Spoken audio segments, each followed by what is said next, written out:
আজ তো ধর্ষকের কোনো বিচার হচ্ছে না, ধর্ষণ হচ্ছে পাইকারি দরে, বিচার হচ্ছে না।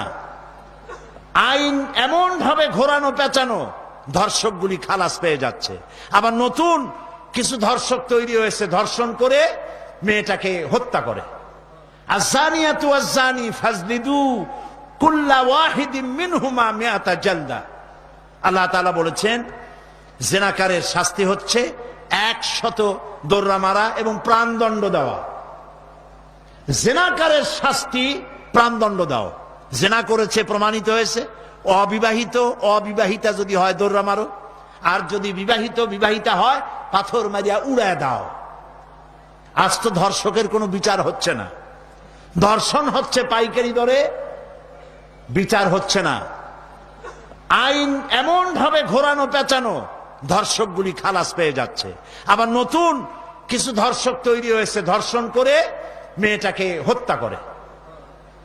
নাউজুবিল্লাহ, বলেন নাউজুবিল্লাহ। এগুলো মানুষ না, এগুলো জানোয়ার। মনে রেখো, তুমি যার মেয়ে, কারো মেয়ে অথবা কারো বোন অথবা কারো বউকে যদি এইভাবে বেইজ্জত করে থাকো, তোমার বউ, তোমার বোন, তোমার মেয়ে অক্ষত থাকবে না। এই ধরনের তাদের উপরে ধর্ষণ হবে। বলেন নাউজুবিল্লাহ, বলেন নাউজুবিল্লাহ। অশ্লীলতার প্রচার প্রসার যত বেশি হবে, জেনা ব্যভিচার তত বেশি হবে, ঠিক কিনা? তারপরে ডিসেন্টিনার মাধ্যমে হাবিজাবি ছবি এগুলি দেখানো বন্ধ করতে হবে। বিবাহ সহজ করুন, অশ্লীলতা বন্ধ করুন, জেনা ব্যভিচার ধর্ষণ এমনি কমে যাবে। আলহামদুলিল্লাহ বলে। এই থেকে বাঁচতে পারে মানুষ কেবলমাত্র ধর্মীয় অনুশাসনের মাধ্যমে।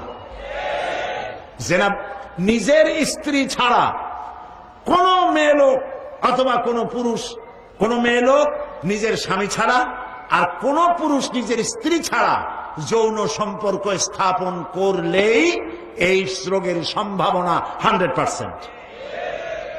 এটা আগে যত এইডস এর সাইনবোর্ড ছিল সেগুলিতে লেখা ছিল ধর্মীয় অনুশাসন মানলেই এইডস বন্ধ হয়।